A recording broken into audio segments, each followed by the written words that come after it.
சுற்றுலா நகரம் என்று அழைக்கப்படும் உதகையில் உலக புகழ்பெற்ற அரசு தாவரவியல் பூங்கா, ரோஜா பூங்கா, படகு இல்லம், தொட்டபெட்டா சிகரம், மரபியல் பூங்கா, தேயிலை பூங்கா உள்ளிட்ட பல்வேறு சுற்றுலா தலங்கள் உள்ளன. மேலும் உதகை நகரில் ஆங்காங்கே சாலையோரங்களில் சிறு பூங்காக்கள் அமைக்கப்பட்டு பராமரிக்கப்பட்டு வந்தன. காலப்போக்கில் இந்த சிறு பூங்காக்கள் போதிய பராமரிப்பின்றி புதர்கள் மண்டி காணாமல் போயின. இந்நிலையில் உதகை மாவட்ட ஆட்சியர் அலுவலகம் அருகே டேவிஸ் பூங்கா அமைக்கப்பட்டது. இந்த பூங்காவும் போதிய பராமரிப்பின்றி காணப்பட்டதால் முட்புதர் சூழ்ந்து காணப்பட்டது. இந்த டேவிஸ் பூங்காவை புனரமைக்க வேண்டும் என பலதரப்பு மக்கள் கோரிக்கை விடுத்து வந்தனர்.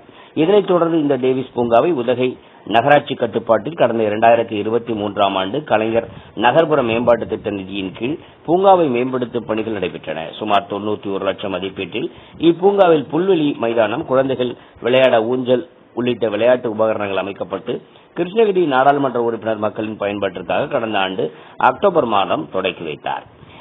இந்நிலையில் இப்பூங்காவில் போதிய விளையாட்டு உபகரணங்கள் இல்லாதால் மக்களின் வருகை இல்லாமல் வெறிச்சோடி காணப்படுகிறது. மேலும் பூங்கா சதுப்பு நிலப்பகுதியில் அமைந்துள்ளதால் பூங்காவில் உள்ள புல்வெளிகள் சேரும் சகதியாக உள்ளதால் இப்பூங்காவிற்கு பொதுமக்களிடையே வரவேற்பு என்பது கிடைக்காமல் போயுள்ளது.